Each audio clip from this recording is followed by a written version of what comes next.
Or customer service looking for something that you can't find, and when you get it, it's not really good quality anyway because they sell cheap stuff cheap. I mean, good stuff cheap. I'm sorry. That's what they say.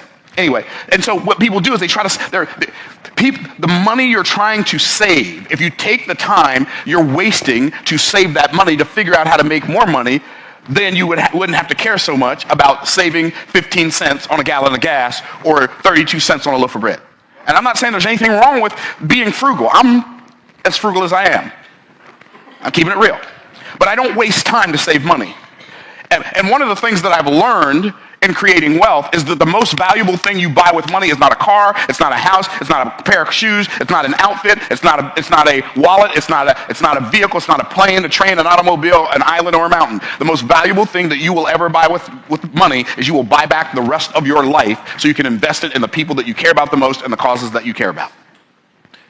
Like, I can spend time with my family that I used to spend out in the workaday world raking and scraping, overtime. When I think about the fact that I used to wake up at 4 o'clock in the morning to go to a truck yard and pull the truck into the shop and check the tire pressure in all the tires and check the hydraulics in make sure all the hydraulics were working, and then go and start dumping trash trucks at the landfill, and I would do that for 5 or 6 or 7 or 8 or 9 hours a day. It blows my mind. Because I bought into the lie that time is money. And if you buy into that lie, I promise you will be broke. And I can prove to you time's not money. Like, you say, well, no, time's money, Myron, time's money. You got to hustle up, time's money. No, time is not money. Time is infinitely more valuable than money. You intuitively know that, even if you don't believe it. What does that mean? Tell you what I'll do. I'll run in there, get one of my checkbooks. I'll write anybody in this room $1 million check, and it will clear. Who would like the check? Oh, everybody would like the check. Okay. Now, we're going to make one caveat. You have to end your life today. You don't get it. You can have the money, but you have no more time. Now who wants the check? Nobody wants the check. Why? Because you already intuitively know that time is worth more than money. And you don't even know how much time you have left. But even if you only have till tomorrow left, you'd rather have that day than $1 million. Can I get a witness? And so we already intuitively know that time is money. But watch, let's put it on the other side. I mean, time is not money, but let's put it on the other side. Let's say you find out you're going to die. You have a disease that is terminal 100% of the time unless you get the antidote. And it's not covered by insurance, and the antidote's $1 million, and $1 million is all you have. How many are going to spend your last $1 million for that antidote? Right, exactly. Even though you could get hit by a bus the next day. You'd rather take your chances on the time you have left and spend all of your money to buy back some time, but nobody's willing to spend all of their time to get some money. If that's true on a macro level, it has to be true on a micro level. So why don't we start living like time is one of our most valuable resources? So buying into the lie that time is money. So now, here's the interesting thing about the relationship between time and money. So here's how we write it. Here's what people say. People say, time is money. This is a lie. So this is a lie. Liar, liar, pants on fire. Okay, so that's a lie. We know that ain't true. The reality is, time is greater than money. Now that's true, but that's not true to its ultimate extreme. The ultimate truth is this: time is infinitely more valuable than money. Now, when you understand this, see, when you don't understand this, you waste this to get this.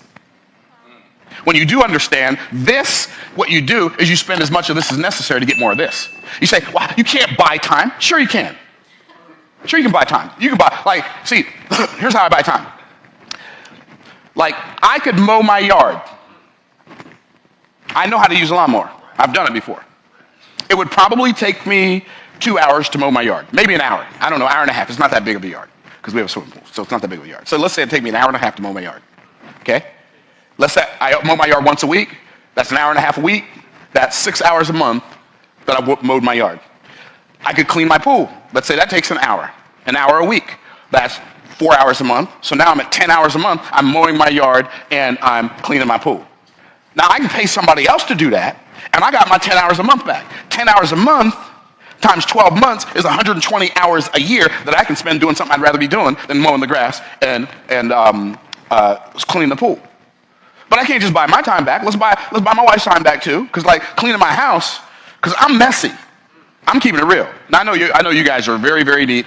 Like I am messy. I'm a messy joker. Right? Right? Where no oxen are, the crib is clean, but there's much increase by the strength of the ox. That's what the scripture says, right? Where no oxen are, the crib is clean. What does that mean? That means if there's no production being done, there's no mess. Right? But when you're getting something done, it's going to make a mess. The byproduct of productivity is mess. Okay? So, but I can't keep making messes and waiting for my wife to come pick them up. So guess what I did? Hired a cleaning lady. So now I bought back her time.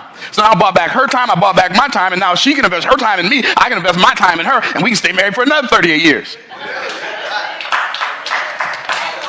Because we understand that time is infinitely more valuable than money. And so we spend as much money as necessary to buy back the rest of our life. It's so crazy. I'm going to tell you though, because this, like, the biggest illustration of this in my life is only flying private. I don't fly on commercial inconvenience airlines. We will inconvenience you at our convenience airlines. You can name all of them that. We'll cancel your flight, and you can sleep on the floor in the airport, and we won't do anything to fix it. But if you 6 minutes late, we're going to close the door, and we can't open it back. Can't open it back. Okay. Can y'all tell I got a little bit of attitude? So if I fly commercial, my consulting rate is $40,000 an hour, which I know some of you are going to think is ridiculous, and that's okay. You're entitled to your opinions. My clients clearly don't think it's ridiculous. So as long as they and I are okay with it, we aight. Okay. So $40,000 an hour. If I'm going to fly commercial, I have to get to the airport 2 hours early. 2 hours times $40,000 is $80,000. And then when I'm coming back home, I got to get there 2 hours again. That's another $80,000. That's $160,000 plus the price of the ticket for being inconvenienced. When they lose my luggage for months. And they cancel my flight, and I miss my connecting flight. And I end up not getting to where I've got to be because they messed up. But when I fly private, it only costs me $11,000 an hour. Now I know that it only costs you. That's way less than $40,000 an hour waiting on somebody to inconvenience my life. How many of y'all tracking? And so I realize that time is more valuable than money. So anytime I can spend some money to get some time, I do it. But I will not waste time to save $15. I'm not going to do it. I don't want to waste mental bandwidth. I would rather spend the money to save the time and go live my life. Now, so that's the first lie. The other lie is that people believe is how am I going to draw this? Ooh, this is so good. I'm such an artiste. I was until I said that. Pride goeth before destruction, a haughty spirit before fall. Okay, so 8 hours work for 8 hours pay. Well, that's dumb. What does that mean? That means if one of the reasons broke people stay broke is because they keep their revenue generation anchored to time. Why is that not a good idea? Let me ask y'all the question. Y'all can tell me why it's not a good idea. Is time something you have in limited supply or unlimited supply? Limited supply. So would you like to make a limited amount of money or an unlimited amount of money? So if you desire to make an unlimited amount of money, why would you anchor the amount of money you make to a limited resource? You have handcuffed yourself to limited income. So instead of doing work for people and charging them by the hour, what would happen in your life? Not my life. I'm already doing this. What would happen in your life if instead of charging people by the hour, you started charging them by the result? Somebody just woke up, didn't I? Wait a minute. I never thought of that before. I know, because nobody ever said, I will produce a result for you if you pay me 10% of what that result is worth. If you pay me 20% of what that result is worth. If you pay me 50% of what that result is worth. Do you understand?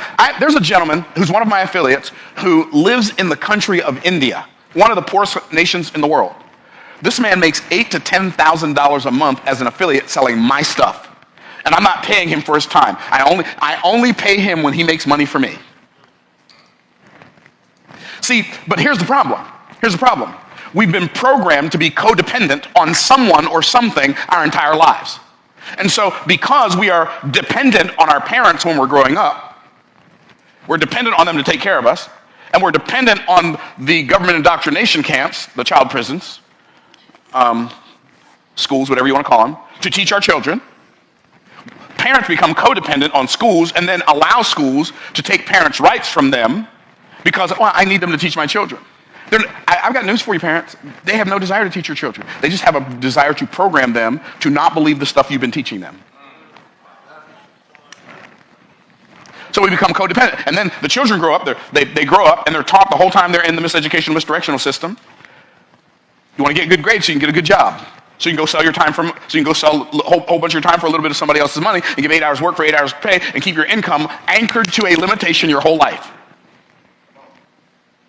And then when somebody offers you an opportunity to be free and say, I tell you what, you can get a job selling cars, selling insurance, selling real estate, and every time you make some money for us, we will pay you some of the money you made. You're like, I don't know about that. You know why? Because we've been programmed not to believe in ourselves, but to believe in somebody who doesn't even know us.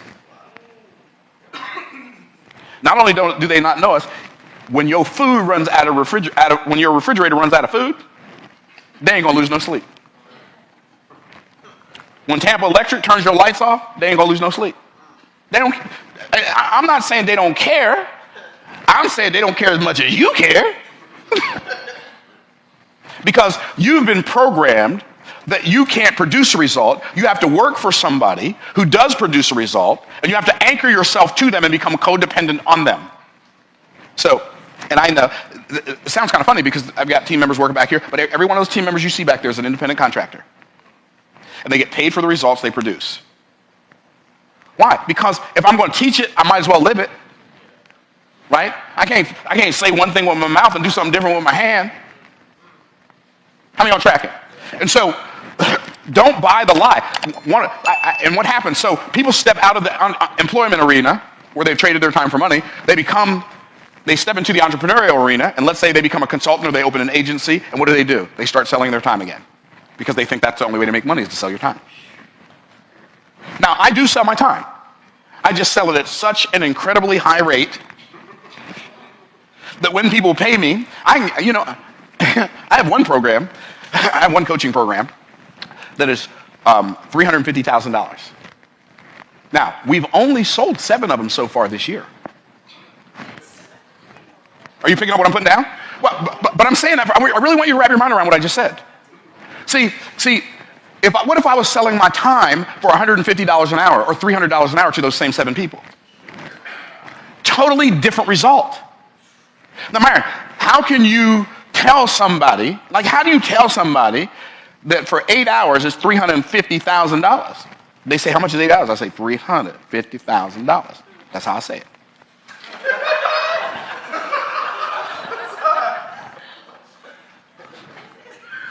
And guess what? They want the result more than they want the money. I'm talking about happy as a lark in the park to pay it. Now, if I'm going to be a person of integrity, then I have to be able to produce a result. I can't just get you to pay me $350,000 or $35,000 or $3,500 or $35 and I can't produce a result for you. But see, here's what I know. I know that I have the ability for the right person to produce a 10x result on that $350,000, and we've done it over and over and over and over and over and over again. And that's not an exaggeration. And by the way, it seems like, oh my goodness, they're paying you. They got the long end of the stick. So time is not money. An 8 hours work for 8 hours pay doesn't make sense for me. Here's what makes sense to me. I will produce a result for you if you pay me 10% of that result, or if you pay me 20% of that result, or if you pay me 50% of that result, or if you pay me 40% of that result. I came in last night, and I did a repitch for a lady, and I don't know how much money she made yet, but usually when I do that, it's $100,000, $200,000, $300,000. I make 40% of the result I get for them when I do that. I've done repitches where I've gone in and helped people make sales of their own stuff because I'm good at sales. I'll help you make some sales, but you got to pay me 40%. Hey, I'm talking about sales they wouldn't have made. It's found money. They got 60% infinite return on my work. Are y'all tracking? So don't buy this lie, time is money, 8 hours work for 8 hours pay. Okay. You need a degree to be successful. You need a degree for the college to make money.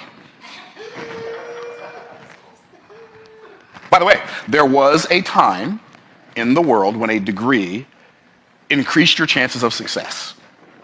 That was about 70 years ago. That's not an exaggeration.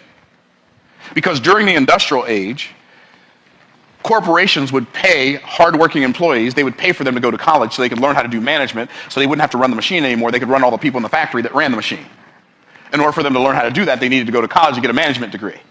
And so what happened is, because that's what happened for Dad, he would come home and tell his kids, you make sure you study hard and get good grades, so when you graduate from high school, you can go straight to college and you can skip the factory. And so we're still singing that same tired song to our children in 2023, telling them if they go to college, they can be more successful. But the reality is, what the college wants to do is they want to make your child confused about whether they're a boy or a girl. And then, on top of that, they want to convince them that God doesn't exist and that they evolved from a lower life form.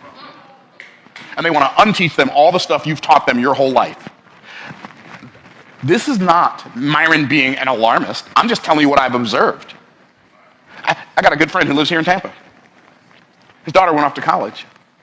1 semester. Grew up in a Christian home. Like, believed in God, prayed, read the Bible, whole 9 yards, going to church, all that. 1 semester. Came home, told her dad she's an agnostic. That's their mission. 1 semester. I remember my kids used to say, Dad, I want to go to a real college. I don't want to go to a Christian college. You can go to any college you want to if you pay for it. Well, I ain't going to pay some heathen to unteach you the stuff me and your mom have been teaching you your whole life. And some people won't like the fact that I said heathen, but then when you talk, don't say heathen. You need a degree to make you succeed. You know what you need? You know what you need to be successful? You need a skill. You need a mindset. You need a skill set, like a high-value mindset, a high-value skill set, and a basic tool set. And you can create wealth beyond imagination. I've coached thousands of people. I am not exaggerating. I've coached thousands of people. Do you know the hardest people to teach how to make money? The people who have the highest amount of formal education. It's so hard to teach them how to make money because the miseducational system, misdirectional system punishes you for being wrong. Punishes you for making a mistake. You get grades off for making a mistake. But in real life, you learn by making mistakes. So if you go through life, if you go into a business and you're afraid to make mistakes, what you're afraid to do is you're afraid to grow. You're afraid to learn. You're afraid to develop new skills. I mess stuff up all the time. If you don't believe me, ask them. They'll tell you. They probably won't tell you why I'm around, but when I'm not around, they'll tell you I mess stuff up all the time. I do. But you know what? I just make mistakes and learn from them faster than the average bear. But Dr. Myron, you have a PhD. Yeah, I know, but I don't have an undergraduate degree. Figure that one out. Oh, shucks. You know what I love? I love it when people think there's only one way to do something. Beware of the fool that tries to get you to believe there's only one way to do anything. Okay, anyway. That was free. I'm not even going to charge you extra for that. Okay. Here's another lie that keeps people broke. Y'all ready? A penny saved is a penny earned. First of all, let's start with this. A penny is a penny. Okay? A penny saved is not a penny earned. A penny saved is a penny depreciated. And a dollar saved is a dollar depreciated. And $100 saved is $100 depreciated. And $1,000 saved is $1,000 depreciated. And your money becomes worth at least, this was before we started printing money like it was a game, worth at least 2% less every year you're alive. Every dollar in your pocket today is only going to be worth at most 98 cents a year from now. And you saving money. I wish I thought I'd be saving some money. That must be some kind of out of my mind. See, now, if you take a penny invested, it might be 6 pennies earned. Are y'all tracking? $100 invested might be $6, $7, $8, $9, $10, $15, $20 earned. There's a difference between saving and investing. Saving money doesn't make sense. You're saving something that becomes worth less over time. Rich people don't save money, we invest it. Why? We invest it because not only is time not money, but time is infinitely more valuable than money, but time makes money more valuable if it's invested correctly. Here's the cool thing about the relationship between time and money. Time can make money more valuable, and money can make time more valuable. See, what do I mean money can make time more valuable? See, people think that the quality of their life is created by the number of years of experience they have doing a thing. But I submit to you that the quality of your life is determined by the number of experiences you put in those years. If you take one vacation a year and you live for 20 years, you got 20 more vacations. Right? What happens when you become successful enough to take 5 vacations a year? You get to take 100 years worth of vacations in the next 20 years. It's like living an extra 100 years of vacation life. Money makes time more valuable. Now, so things that I do, I'm so hyper aware of the fact that I'm expiring. Somebody said to me one time, Myron, why are you so intense? Because I'm dying. That's why. And the difference between me and you is I'm dying and I know it, and you're dying and you think you live in. And so I have a level of intensity. Because, and so, like, I'll go to a restaurant, I'll order some food. If it's not right, like, I'm not going to eat it. I may not even eat, period. I may wait till I get home to eat. Why? Because today is the only day in my life that I'll have the opportunity to eat this meal. I don't want to waste it on a bad experience. Now, some people think that's excessive. That's okay. It's excessive for you. For me, settling, to me, just settling doesn't make sense. When I can design my life, if I can live a life by design, why would I live a life by default? It doesn't make any sense. So if I'm doing something and the experience is not good, sometimes I'll be playing golf and like my body just will not cooperate with my mind. I don't know if you ever have that in sports or not. My mind knows what to do. My body says, I ain't working for you today, bro. Right? And I am not in the zone. And you know what? I'll say, you know what? I could go practice my guitar right now, and this ain't fun. I know how to play good golf. When I'm playing bad golf, it ain't fun. So you know what I'll do? I'll say, you know what? I'm done. I played 7 holes. I'm done. I'm not going to keep doing this all day. I'll go practice tomorrow, but I ain't going to just keep doing this. Well, I'm already doing it. No, this thing right here ain't working for this thing right here. I'm going to go do something else with this thing right here. Right? So a penny saved is a penny earned. That's a terrible thing. Ugh, that's so bad. And first of all, when you talk about money, stop talking about pennies. Okay. It's a penny. Okay. Okay, here's another one. All rich people are greedy. There are some greedy rich people. Trust me, I've met some greedy rich people. I mean, I'm talking about greedy and rich. And guess what else I've met? I met some greedy poor people. Like greed is not reserved for the rich. Can I get a witness? Right? And some people think that creating more wealth than you need is greedy. And that all depends. What's the purpose? What's the objective? I think only making enough money to, what do people say? How much money? Just enough to be comfortable. I think just wanting to make enough money to be comfortable is selfish. I want to make enough money to make somebody else comfortable. I want to make enough money to feed some orphans around the world. I want to make enough money to support some widows. I want to make enough money that if somebody in my family needs help, I don't have to say, well, I'll pray for you. Well, I will pray for you, but I want to be able to do more than just pray for you. I want to be able to put some feet to my prayers. And see, the reality is, we got all this weird stuff going on. Oh, rich people are greedy, and I'm not that greedy. I don't want to make that much money. I'm not that greedy. Somebody really close to me said that to me one time, kind of in a snooty way. How much money do you want to make, Marion? I said, as much as I can. Surely you can't mean that. Surely I do. Now, if you say it, you might not mean it, but if something come out of my mouth, you can take it to the bank. I mean every syllable that came out of my mouth. I said, why? How much money do you want to make? Oh, not that much. I'm not that greedy. Oh, really? That's interesting. How smart do you want your children to be? Just smart enough to be comfortable? How long you want to live? Just long enough to be comfortable? How healthy do you want to be? Oh, not that healthy. Just healthy enough to be comfortable. We don't say that about anything else in our life, but when it comes to money, we feel like we have to apologize for the fact that we have a desire to have abundance in money, like we have a desire to have abundance in health, or an abundance in wisdom, or an abundance in knowledge, or an abundance in great experiences. But now when I say I want to have an abundance of money, now I got to make an excuse for it because I don't want you to think I'm a bad person. Think what you got to think, baby.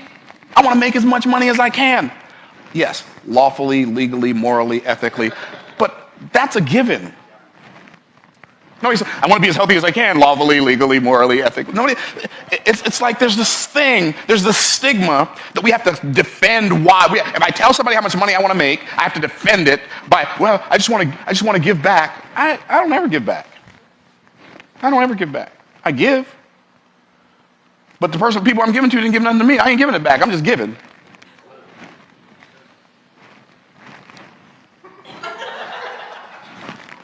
It's like we use this term give back like you owe society a debt because you're wealthy. Society owes themselves a debt because they're alive and made in the image of God. And they're focused on distractions and ignoring intention and then wanting somebody else to come along and fix their problems. Is that too tough? I'm not saying don't have sympathy on people. I have sympathy on people. Like if I see a homeless person and I have some money on me and I have time and it doesn't look like a setup. No, I'm driving down the road, this dude standing over, yeah, I'll give you some money. Just money, or I'll go take you to buy you some food, whatever. Meet me over at that restaurant, I'll buy you some food. But I pull into the gas station and there's this woman sitting in her car. This happened to me just last week. Woman sitting like with her car door open, and then there's a dude on the other side, and then I pull up in my car and she walks around and says, "Sir, can you help me? We need some money for gas."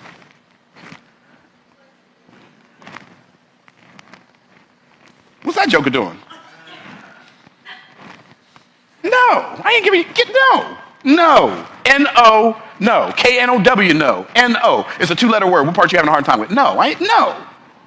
Got some sorry joker sitting over there in the car, and he gonna send a woman to ask me for some money. If I ever send my wife to ask you for some money, come hit me in my head with something hard. No, I'm not giving you any money. Go ask that sorry joke over there in your car for some money. Anyway, I don't have any opinions. If I did, I wouldn't voice them publicly. All rich people. all rich people are greedy. All rich people are not greedy.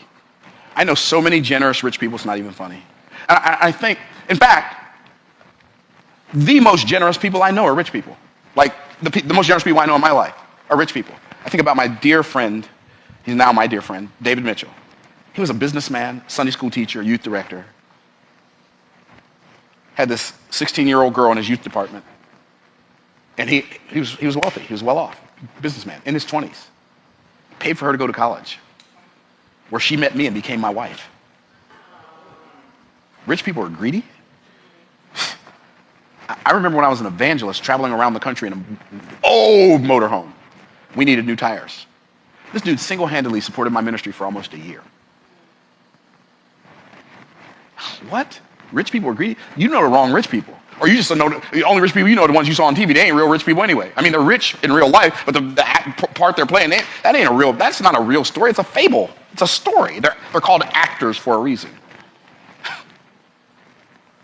I think about Ben, my friend Ben, when I was in multi-level marketing, and I was not well off. Lived in a house that I bought at the tax sale for $200. Spent 8 years renovating it while I was living in it, right? So, like, I've had all those experiences, and I was broke.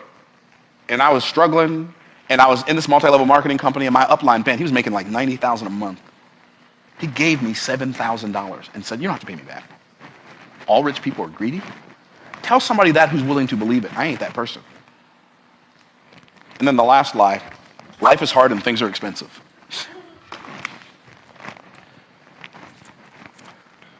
So, the law of polarity states that for every action, there's an equal and opposite reaction. For every positive, there's a negative. Every negative, there's a positive. So guess what that means? That means if life is hard, it's also easy. Did I say that too fast? If life is hard, it's also easy. Have you ever eaten a one-sided piece of bread? No. One-sided pancake? Uh-uh. Have you ever flipped a one-sided coin? Nope. Have you ever been in a one-sided situation? Nope. Why? Because it cannot exist. It's impossible for anything to exist with only one side. Here's the problem. Like, I'm going to tell you what your real problem is. You've been programmed to look at the wrong side your entire life. You're so focused on what's missing, you miss what's there. By the way, that was the first temptation in the history of the world. The very first temptation in the history of the world was the temptation to focus on lack. Why? Because Satan knew, one, where attention goes, intention follows, and number two, if you're focused on lack, you have to ignore your abundance. God said to Adam and Eve in the Garden of Eden, of every tree of the garden thou mayest freely eat, every tree freely eat, every tree freely, every and freely. It does not get any more abundant than every for free. You can have everything for free. That's pretty abundant. But there's one thing you can't have. So there's only one thing they lack. They had everything but one thing. And Satan got their attention off of all that they had and got them focused on the one thing they didn't have. And when they focused on what was missing, they lost what was available. When you focus on your lack, you miss your abundance. And I know that sounds all woo-woo to somebody, but I'm telling you, if the lack is there, the abundance is there. The reason you can't see it is because you can't see it. Go read the story about Hagar. She's out in the desert. She runs out of water. She runs out of bread. She lifts up her voice and she starts crying. And the angel of the Lord calls on her and says, "What aileth thee, Hagar?" She's in the desert. She don't have this much water, and she's in the desert. You don't have that much water. She got a little boy with her. He don't have any water. She don't have any water. She didn't want to see him die. She put him in the shade and then went away from him and just wept. Angel of the Lord said, "Hagar, what aileth thee?" "Oh, fear not, Hagar. God hath heard the voice of the lad where he is." While she was crying, he was praying. And then it says, and God opened her eyes, and she saw a well of water, and took the water and gave the lad drink. Well, if God opened her eyes and she saw the well of water, what does that tell you? The well of water was already there. It didn't say God digged a well of water. It said he opened her eyes and she saw a well of water. Isn't it interesting that she couldn't see the water in front of her eyes because of the water that was in her eyes? And see, we're so focused on what's missing, we miss what's there. Life is so hard. Well, if it's hard, it's easy. And you're so zoned into the hard part, you're missing the easy part. Stuff is just so expensive.